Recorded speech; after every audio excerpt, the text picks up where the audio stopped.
Merci d'être au rendez-vous de l'information sur Al24 News. Il est tout juste 19h à la une de l'actualité de ce mercredi 29 mai. Le bilan des victimes pèse très lourd au 236e jour du génocide sioniste sur Gaza. Les martyrs se comptent par dizaines, 75 durant les dernières 24 heures, pour un bilan global dépassant les 36 170 martyrs.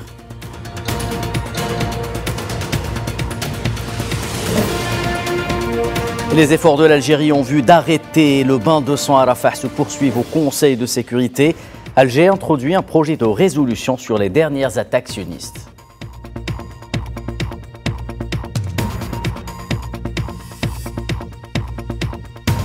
Le chef de la diplomatie algérienne en visite de travail à Pékin. Les deux parties se sont félicitées de l'élan donné par la visite du président Abdelmadjid Tebboune en Chine aux relations bilatérales.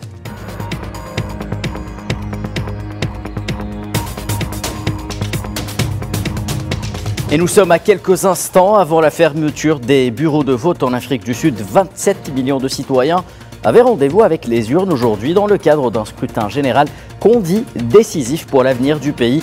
Dossier dans ce journal.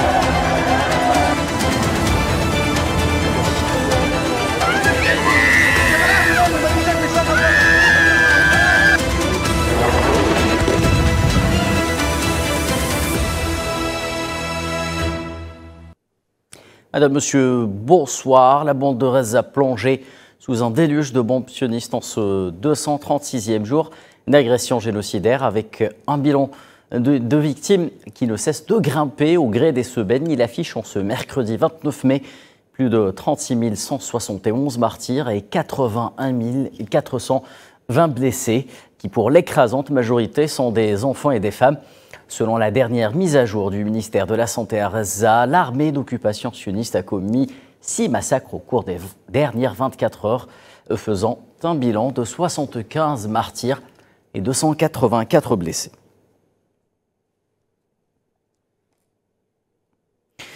Les forces de destruction sionistes continuent de bombarder nuit et jour la ville de Rafah, située à l'extrême sud de l'enclave palestinienne de Gaza.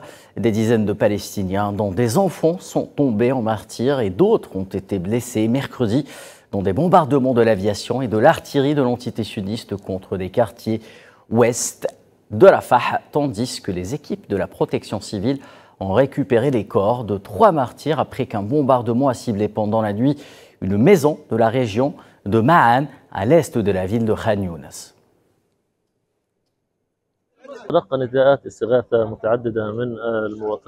Nous recevons de nombreux appels à l'aide de citoyens des régions de Tel Sultan. Des quadricoptères ont ciblé les citoyens déplacés dans les zones où ils séjournent vers les zones sûres. La difficulté pour les ambulances d'atteindre les zones est grande en raison du ciblage des équipes d'urgence. Hier, une voiture appartenant à la défense civile a été prise pour cible.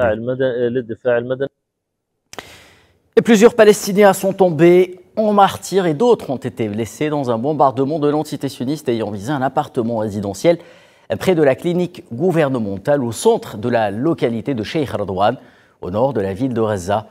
Par ailleurs, les zones est de la ville de Gaza ont été ciblées par d'intenses tirs d'engin militaires de l'occupant sioniste, tandis qu'un avion de combat a attaqué les zones ouest de la ville de Jabalia dans le nord également, faisant plusieurs blessés parmi les citoyens civils.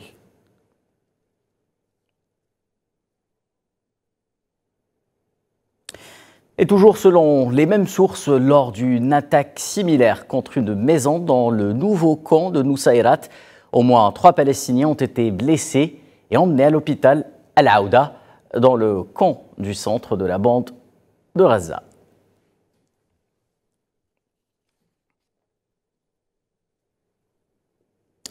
Le représentant permanent de l'Algérie aux Nations Unies, Ammar Benjama, a déclaré mardi que l'Algérie avait fait circuler aux membres du Conseil de sécurité un projet de résolution visant à mettre fin au massacre à Rafah.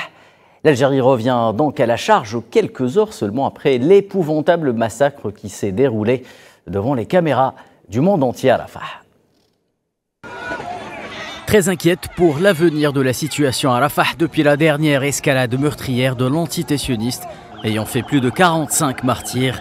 L'Algérie frappe de nouveau à la porte des Nations Unies pour tenter de forcer un destin fabriqué de toutes pièces par les criminels sionistes et leurs protecteurs et stopper ainsi leurs attaques barbares contre les civils palestiniens.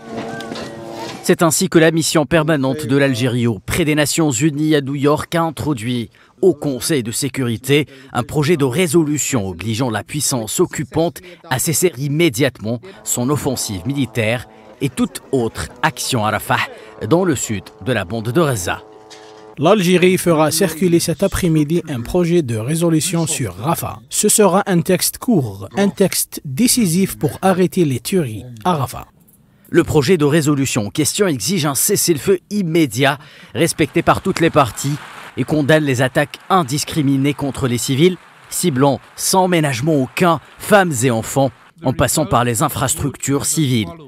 Le texte exige à nouveau que toutes les parties au conflit respectent leurs obligations en vertu du droit international, y compris le droit international humanitaire et le droit international des droits de l'homme, en particulier en ce qui concerne la protection des civils et des biens à caractère civil, et la nécessité de cesser de priver la population civile palestinienne des services de base et de l'aide humanitaire indispensable à sa survie. Ce projet de résolution devrait être soumis dans les prochains jours au vote des membres du Conseil dès l'achèvement de la phase de négociation qui devrait être de courte durée et ce compte tenu de la gravité de la situation sur le terrain. La ville surpeuplée de Rafah subit depuis plusieurs semaines déjà les assauts et les bombardements d'une horde sauvage dénuée de tout sentiment d'humanité et en totale violation de l'ensemble des chartes et traités internationaux à l'égard des civils palestiniens isolés sans défense. Voyant le train de la reconnaissance de l'État de Palestine et des condamnations des actes odieux et mortifères filer à toute vitesse, l'entité sioniste se venge en perpétuant le pire génocide que la Terre n'ait jamais connu contre des êtres humains. Et lors d'une session tenue la veille au Conseil de sécurité consacré au rôle des femmes et des jeunes dans la préservation de la sécurité internationale, le représentant permanent de l'Algérie aux Nations Unies, Ammar Benjama, est revenu sur les atrocités que ces deux composantes de la société palestinienne subissent au quotidien sous le joug de l'occupation sioniste. Et de la coopération. Madame la Présidente, nous ne pouvons discuter du rôle des femmes et des jeunes dans le maintien de la paix et de la sécurité internationale sans aborder les souffrances des femmes et des jeunes dans les territoires palestiniens occupés, puisqu'ils y sont exterminés de la manière la plus odieuse et sont privés de leurs droits les plus fondamentaux, y compris le droit à la vie. Parler de la paix ne fait aucun sens en l'absence d'une cessation immédiate de toute forme de persécution, de massacre, de marginalisation et d'injustice. Et si l'on ne permet aux jeunes Palestiniens de jouir de leurs droits dans leur propre État indépendant. Et surtout, leur droit à la vie. La Fédération internationale des sociétés de la Croix-Rouge et du Croissant-Rouge, FICR, a appelé mercredi un cessez-le-feu et un accès humanitaire sans entrave à la bande de Gaza, où des millions de personnes, rappelons-le, sont confrontées à l'une, si ce n'est la pire crise de la faim recensée dans le monde. Par la voix de sa présidente, Kate Forbes, la FICR a déclaré qu'elle avait constaté la situation atroce à Rafah lors d'une visite en février dernier, des mois avant que l'entité sioniste ne lance une attaque militaire contre le sud de l'enclave palestinienne. La seule chose qui n'a pas changé, c'est que nous avons désespérément besoin d'une solution politique qui nous permettra d'avoir un cessez-le-feu pour acheminer l'aide. Nous devons y avoir accès. Rien ne peut changer tant que nous n'aurons pas accès à l'aide humanitaire Et quand j'étais là-bas en février, nous avons vu les résultats de tant de personnes, 1,5 million de personnes poussées vers les parties sud de Gaza, et c'était atroce. La France et sa capitale, Paris, avaient une nouvelle fois rendez-vous avec une manifestation en grandeur nature en soutien à la cause palestinienne et à Gaza. Les images parlent d'elles-mêmes. Ils étaient des milliers, place de la République, à appeler au cessez-le-feu et à scander la fin de l'agression sioniste.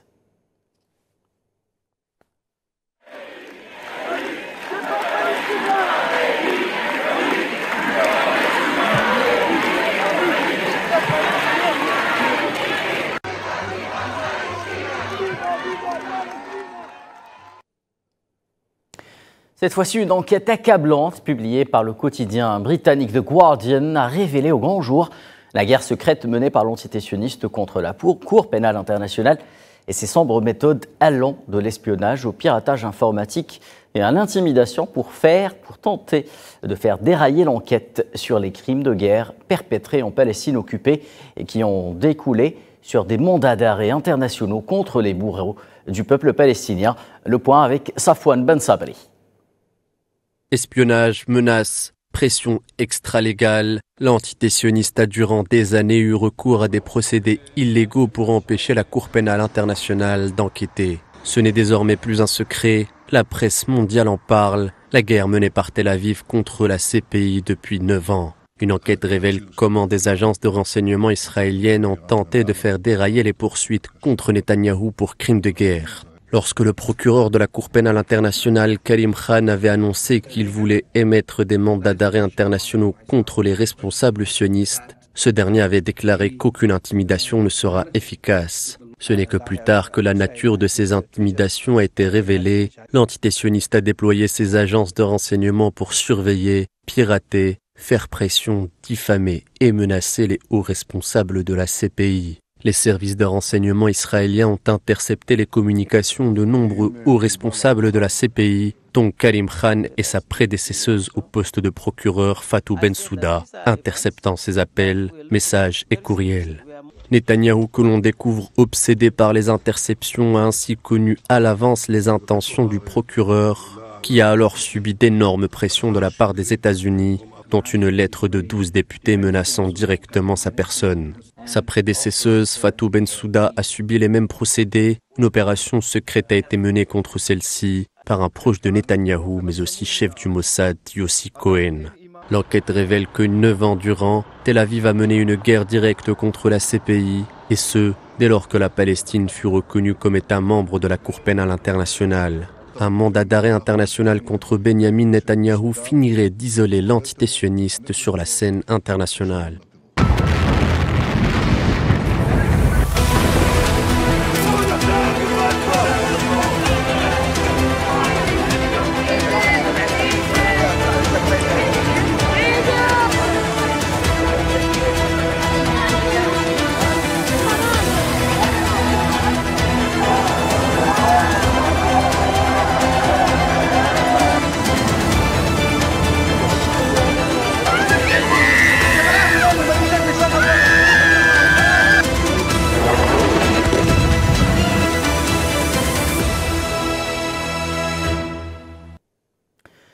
Et au Maroc, de nouvelles mobilisations en faveur de la Palestine et Gaza sont à signaler à Rabat et à Kenitra. Des milliers de Marocains se sont rassemblés devant le siège du Parlement pour crier le rejet de la normalisation avec l'entité sioniste. Même scénario à Kenitra. Des centaines de manifestants ont proclamé leur soutien à Gaza et ont appelé au cessez-le-feu et à la fin de la normalisation du régime du Marzen avec l'occupant sioniste.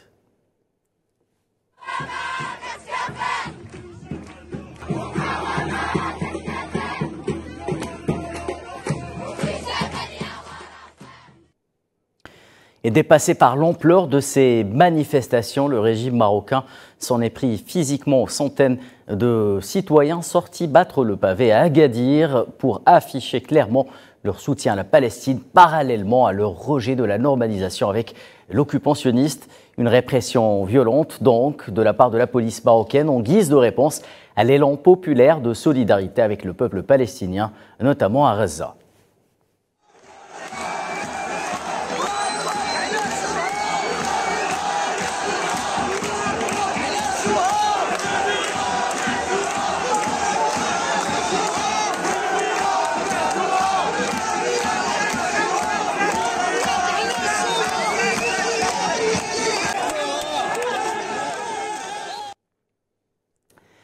Et le dossier du jour, c'est bien entendu ces élections en Afrique du Sud. Après des semaines de campagne, les bureaux de vote ont accueilli les 27 millions d'électeurs sud-africains ce mercredi dans le cadre d'élections générales devant à terme découler sur le choix du prochain président de la République. Souila Kilal.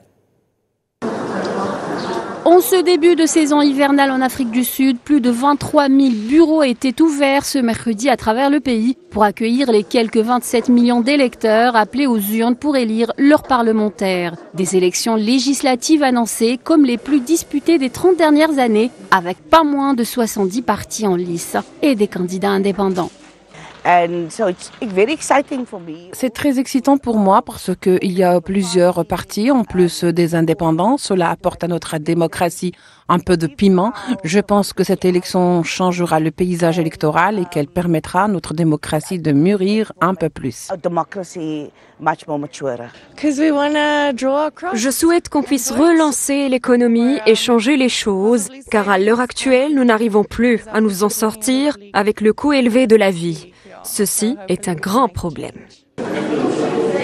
La nouvelle Assemblée nationale élue choisira alors le président du pays courant juin prochain pour les 5 prochaines années. Une élection qui, selon certains observateurs, pourrait représenter un tournant pour le pays si le parti au pouvoir, le Congrès national africain, et son leader, le président actuel Cyril Ramaphosa, venaient à perdre sa majorité absolue à l'Assemblée nationale, comme le prédisent les sondages du jamais vu depuis 1994. C'est le jour où l'Afrique du Sud décide de l'avenir de notre pays, de qui doit diriger le gouvernement de l'Afrique du Sud, et je n'ai aucun doute au plus profond de mon cœur que le peuple va à nouveau exprimer sa confiance dans le Congrès national africain pour diriger ce pays. Je suis soulagé du bon déroulement du processus électoral. Il n'y a pas de dépassement notable. La compétition est rude cette année comparée à 2019. La nouveauté de cette année, c'est la présence de candidats indépendants aux côtés des partis politiques, ce qui fait que ces élections sont très disputées comparées à 2019. Si la formation du président actuel passe sous la barre des 50%, cela pourrait conduire à une coalition et les députés de l'ANC devront faire alliance avec l'opposition. Les élections nationales et provinciales de 2024, qui coïncident avec la célébration par l'Afrique du Sud de 30 ans de liberté et de démocratie, sont les 7e élections générales organisées dans le pays depuis la fin de l'apartheid en 1994. Et au-delà de son caractère singulier, qu'est-ce qui rend au fond cette élection indécise, comme le prédisent depuis des semaines des dizaines d'observateurs? Zoom sur les enjeux de cette élection avec Iman Merad. Les Sud-Africains se sont rendus aux urnes ce mercredi pour élire les législateurs régionaux et nationaux qui auront la lourde charge de désigner leur prochain président de la République. Une élection que les observateurs qualifient de singulière au vu des enjeux politiques, économiques, sociaux et même géopolitiques auxquels le pays de Madiba ferait face dans une conjoncture extrêmement sensible aux facteurs exogènes. Ce scrutin revêt donc une importance capitale, que ce soit sur le plan national ou international, et pour cause, depuis 30 ans, l'ANC, partie des grandes figures de la lutte anti-apartheid au pouvoir, doit faire son bilan. En effet, les Sud-Africains semblent revivre cette année ce fameux 10 mai 1994 qui conduisit Mandela au pouvoir. Si, selon certains, l'ANC risque de perdre sa majorité parlementaire, plusieurs scénarios demeurent envisageables. D'aucuns diront que la nature même des politiques sud-africains risque d'être ébranlée par cette nouvelle donne. Rappelant que le soutien de l'Afrique du Sud aux Palestiniens et au peuple sahraoui figure parmi les constantes du pays, de sa diplomatie et de son peuple. Depuis des décennies, le gouvernement et la société civile sud-africaine ont fait preuve d'un soutien indéfectible à la cause palestinienne, malgré les différences géographiques et culturelles, sans négliger les tentatives de pression et autres ingérences étrangères. Dans ce contexte, le président sortant Cyril Ramaphosa s'est mobilisé jusqu'à la dernière minute lors de ses meetings de campagne pour rallier les électeurs indécis, l'une des clés qui devrait permettre le déverrouillage de ce scrutin, soulignant une nouvelle fois les progrès accomplis depuis la fin de l'apartheid, promettant de lutter contre la corruption et le chômage endémique au pays depuis le régime de l'apartheid. Conscient des enjeux, Ramaphosa affirme que c'est notamment l'ère de la réforme pour redynamiser les services publics et l'industrie. Vous l'aurez donc compris, l'issue de ce vote est loin d'être une évidence. Seul le jugement des urnes pourra permettre de voir plus clair concernant la voie politique qu'empruntera le pays durant les 5 prochaines années. Les résultats de ce scrutin sont attendus dimanche prochain. L'Afrique du Sud retient son souffle. Le ministre des Affaires étrangères algérien Ahmed Attaf s'est entretenu mercredi à Pékin avec le conseiller d'État et ministre des Affaires étrangères chinois Wang Yi dans le cadre de la visite de travail qu'il effectue en Chine, chargée par le président de la République, Abdelmadjid Tebboune. Les entretiens entre les deux ministres ont porté sur les relations de coopération et de partenariat qui lient les deux pays amis, qui se sont félicités de l'élan donné par cette visite, justement celle du président Abdelmadjid Tebboune, relations algéro-chinoises.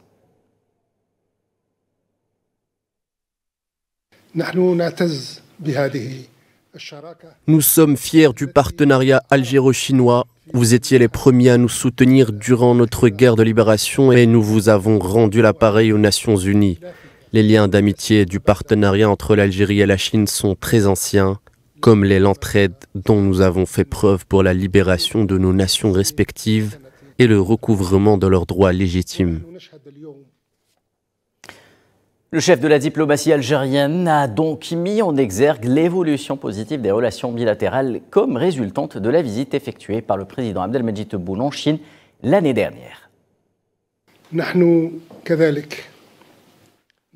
Ce partenariat a connu un saut qualitatif dernièrement, notamment à la suite de la visite qu'a menée le président Abdelmadjid Tebboune en Chine l'année dernière, et nous assistons aujourd'hui à un nouveau départ et à un nouvel élan en ce qui concerne ce partenariat, qui sont la résultante de toutes ces décisions prises lors de cette visite, qu'il s'agisse de concertation politique ou de coopération économique. Le président de la délégation algérienne au sein de la commission mixte algéro-française sur l'histoire et la mémoire a déclaré lors d'une interview accordée à Al24 News que le traitement de ce dossier se fait loin de toute considération politique. Mohamed Lahsen Zridi s'est exprimé à l'issue de la 5e réunion de la commission conjointe qui a débuté lundi dernier à Alger, la décrivant comme procédurale et pratique. L'Algérie et la France ont à cet effet signé un accord portant sur la mémoire et la récupération des archives algériennes de la période de colonisation française 1830-1962. À noter également que l'Algérie insiste sur la résolution de 4 questions principales avec la France, à savoir la récupération complète des archives, le retour des crânes et des restes des combattants de la résistance, l'indemnisation des victimes des essais nucléaires et enfin le nettoyage des terres contaminées par les radiations nucléaires ainsi que la divulgation du sort des disparus. Nous devons, à travers la diplomatie mémorielle que nous pratiquons actuellement, récupérer notre dû par des méthodes pacifiques, des méthodes scientifiques. Effectivement, les deux présidents sont parvenus à une vision future réaliste, car il est temps que la France reconnaisse ce qu'elle a pillé, pour que la France actuelle se dédouane des erreurs, des massacres et autres atrocités commises par la France coloniale. Ce doit être à la hauteur de l'histoire.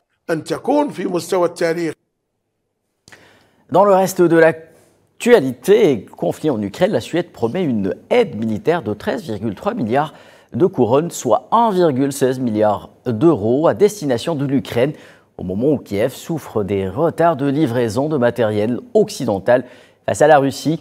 Avec cette proposition et ce paquet d'aide numéro 16 que le soutien civil et militaire total de la Suède à l'Ukraine va pouvoir atteindre 8,7 milliards d'euros.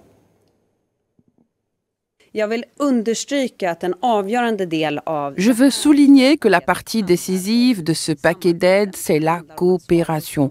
Il répond à ce que l'Ukraine demande et permet de passer à la vitesse supérieure par rapport à ce qu'on a déjà donné et aussi ce que d'autres pays acheminent vers l'Ukraine. C'est la fin donc de ce 19h. La suite avec l'échiquier international présenté par Leïla Guertal. Je vous retrouve quant à moi à partir de 22h pour les pros de l'écho. Excellente suite des programmes sur Al 24 News.